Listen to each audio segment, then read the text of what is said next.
आकाश में चमकता हुआ चांद और जगमगाते हुए तारों को देखकर भला किसका मन प्रसन्नता से नहीं भर जाता होगा। और यह बात तो सभी जानते हैं कि चांद की तो अपनी खुद की कोई चमक नहीं होती, वह तो सूरज की रोशनी के सहारे ही अपनी चांदनी बिखेरता है। लेकिन तारे, उनकी जगमगाहट तो अपनी खुद की ही होती है, बिल्कुल सूरज की तरह। ऐसे ही ना जाने कितने फिल्मी सितारे हैं जो अपने दम पर अपनी रोशनी से फिल्मी दुनिया के फलक पर हमेशा से ही जगमगाते रहे हैं और यूं ही जगमगाते रहेंगे, बिल्कुल उसी सूरज की तरह जो अपने प्रकाश से सारे जहां को रोशन कर देता है। प्राण, धर्मेंद्र, अमिताभ बच्चन जैसे कलाकारों से पहले भी और उनके बाद भी ना जाने ऐसे कितने नाम हैं जिनका फिल्मी दुनिया से कभी कोई संबंध नहीं रहा, लेकिन उन्होंने अपने दम पर अपना एक मुकाम बनाया और सभी के प्रेरणा स्रोत बने।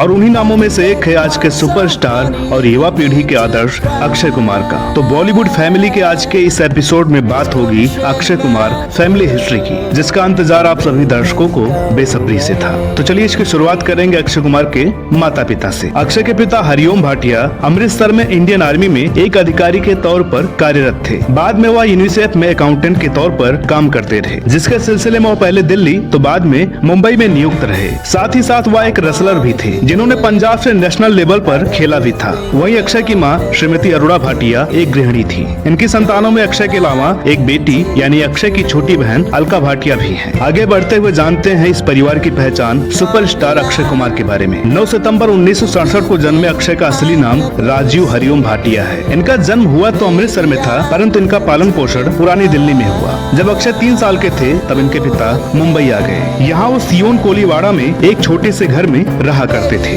अपनी स्कूल की शिक्षा don Bosco high school मेरिक Darjeeling से पूरी करने के बाद अक्षय ने उच्च शिक्षा के लिए मुंबई के गुरु नानक खालसा कॉलेज में दाखिला लिया। लेकिन पढ़ाई में अक्षय की कोई खास दिलचस्पी नहीं थी। इनका मन खेल कूद और मार्शल आर्ट में ज्यादा लगता था और यही उनका सपना था। अपने दिल की बात सुनते हुए इसी सपने को पूरा करने के लिए इन्होंने अपनी पढ़ाई बीच में ही छोड़ दी। अक्षय ने बचपन से ही मार्शल आर्ट सीखना शुरू कर दिया था। मार्शल आर्ट को और अच्छे से सीखने के लिए अक्षय ने थाईलैंड जाने का फैसला किया और इसको पूरा करने में उनके परिवार ने उनका भरपूर साथ दिया। एक मध्यम वर्गीय परिवार के लिए विदेश में रहने का खर्चा उठाना बहुत मुश्किल होता है, इसलिए वहां पहुंचने के बाद के खर्चे का जुगाड़ अक्षय ने खुद ही किया। इसके लिए बैंकॉक में इन्होंने मेट्रो गेस्ट हाउस ज्वाइन किया, जहां शुरुआत में इन्होंने वेटर तो बाद में रसोइये का काम भी किया, जिसके एवज में इन्हें 1500 रुपए तनख्वाह मिला करती थी। बैंकॉक में बीत रहे ये दिन अक्षय कुमार के जीवन के सबसे संघर्ष भरे दिन थे, जिनमें तप कर वो और भी मजबूत बनकर निकले। अक्षय काम भी करते और अपनी ट्रेनिंग भी। यहाँ उन्होंने थाई बॉक्सिंग और टाइची की ट्रेनिंग ली और ईसा 6 डिग्री ब्लैक बेल्ट होल्डर बनकर वापस लौटे। भारत वापस आने के बाद अक्षय के दिमाग में कहीं से भी फिल्मी दुनिया में जाने का विचार नहीं था। अक्षय की सोच थी कि कोई भी काम करके अपने मार्शल आर्ट के जुनून को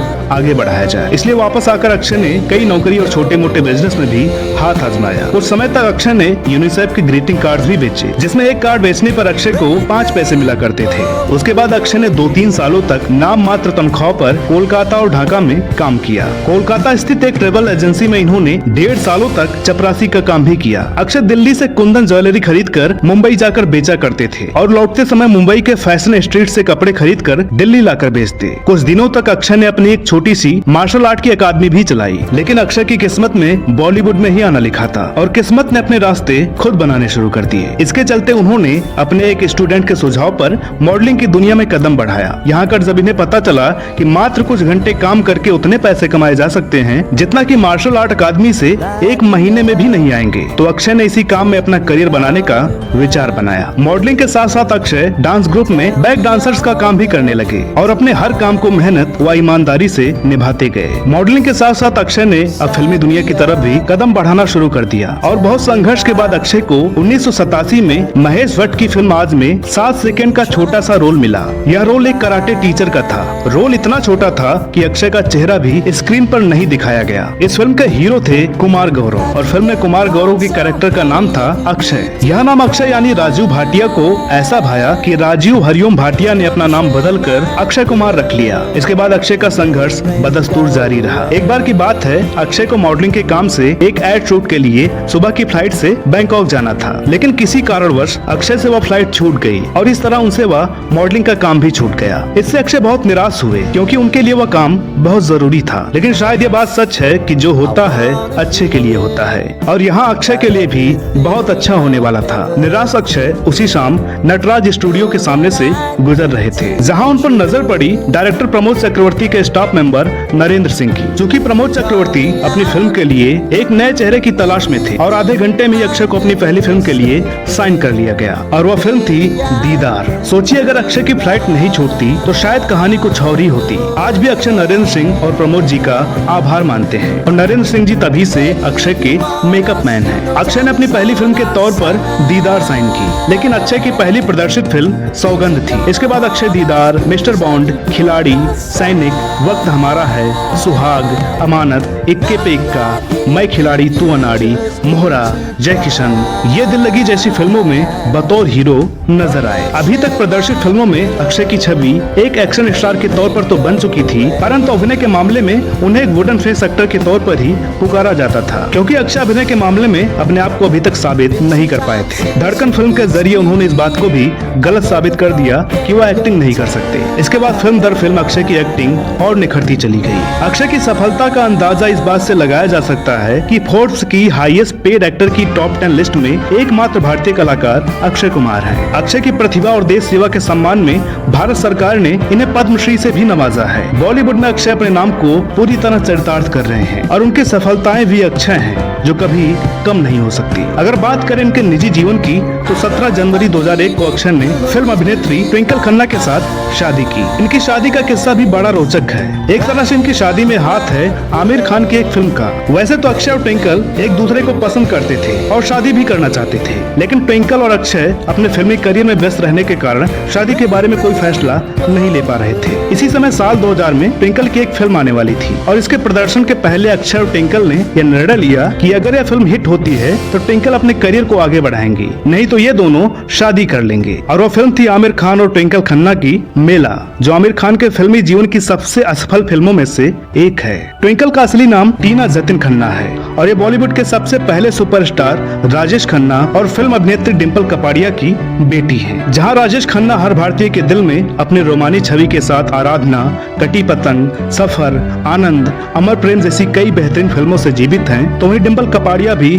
बॉबी, सागर, राम लखन और रोदाली जैसी फिल्मों से अपने अभिनय क्षमता का लोहा मनवा चुकी हैं। खुद ट्विंकल ने भी बॉबी देओल के साथ बरसात फिल्म से बॉलीवुड में कदम रखा और जान, दिल तेरा दीवाना, इतिहास और बादशाह जैसी फिल्मों में नजर आई। ट्विंकल ने अपने करियर में कई फिल्मों में काम किया, लेकिन कोई भी फिल्म बॉक्स ऑफिस पर सफल नहीं हो पाई। अपने फिल्मी करियर के दौरान ट्विंकल ने अपने पति अक्षय के साथ भी 2 फिल्में की, जिनमें इंटरनेशनल खिलाड़ी और जुल्मी शामिल है, और ये दोनों फिल्में बॉक्स ऑफिस पर बुरी तरह से फ्लॉप रही। शादी के बाद ट्विंकल ने एक्टिंग छोड़कर अपना करियर इंटीरियर डिजाइनिंग में बनाया, और वो अभी द व्हाइट विंडो स्टोर की ऑनर है। Twinkle production company the grazing goats की ऑनर भी है। इसके साथ ही ट्विंकल लेखन की दुनिया में भी सक्रिय है। उनकी पहली किताब श्रीमती मनी बॉक्स 2015 में भारत की सबसे ज्यादा बिकने वाली किताब बनी, तो इनकी दूसरी किताब द लेजेंड ऑफ लक्ष्मी प्रसाद के लिए इन्हें इंडिया टुडे वुमेन राइटर का खिताब भी मिला। अक्षय और ट्विंकल की 2 संतानें हैं, जिनमें एक बेटा आरव और एक बेटी नितारा है। जहां आरव भी पढ़ाई के साथ साथ धीरे धीरे बॉलीवुड की तैयारी में जुट चुके हैं। अब बात करते हैं अक्षय और ट्विंकल के बहनों की, तो अक्षय की एक छोटी बहन है जिनका नाम है अलका भाटिया। अलका का विवाह मशहूर बिजनेसमैन सुरेंद्र हीरनदानी से हुआ है, और ये ज्यादातर लाइमलाइट से दूर रहती हैं। वहीं ट्विंकल की बहन रिंकी खन्ना भी फिल्मों में सक्रिय थी, लेकिन बॉलीवुड में रिंकी का करियर सिर्फ 4 साल तक ही रहा। उनकी आखिरी फिल्म चमेली साल 2003 में रिलीज हुई थी। साल 2004 में रिंकी ने बिजनेसमैन समीर सरन से शादी कर ली। इनकी एक बेटी है जिसका नाम है नवमिका सरन। दोस्तों, आगे बात करते हैं अक्षय कुमार और ट्विंकल के कुछ संबंधियों की, जो बॉलीवुड में सक्रिय थे या अभी भी सक्रिय हैं। इसमें जिस कलाकार का नाम उभर कर सामने आता है वह है एक्टर करण कपाड़िया का, जिन्होंने साल 2019 में फिल्म ब्लैक से बॉलीवुड में कदम रखा था। करण रिश्ते में ट्विंकल के भाई और अक्षय के साले लगते हैं। ट्विंकल की मौसी यानी कि डिम्पल कपाड़िया की बहन सिंपल कपाड़िया के बेटे। डिम्पल कपाड़िया की बहन सिंपल कपाड़िया भी एक अभिनेत्री रह चुकी हैं। तो दोस्तों, ये रही जानकारी अक्षय कुमार के परिवार की। उम्मीद करते हैं कि आज का यह एपिसोड आपको पसंद आया होगा। वीडियो अगर अच्छी लगी हो तो प्लीज इसे लाइक करें, शेयर करें, चैनल पर नए हो तो प्लीज इसे सब्सक्राइब जरूर करें। साथ ही साथ हमें फॉलो करें फेसबुक, ट्विटर और इंस्टाग्राम पर। तो दोस्तों, मिलते हैं अगले वीडियो में एक और नई कहानी के साथ। तब तक के लिए नमस्कार।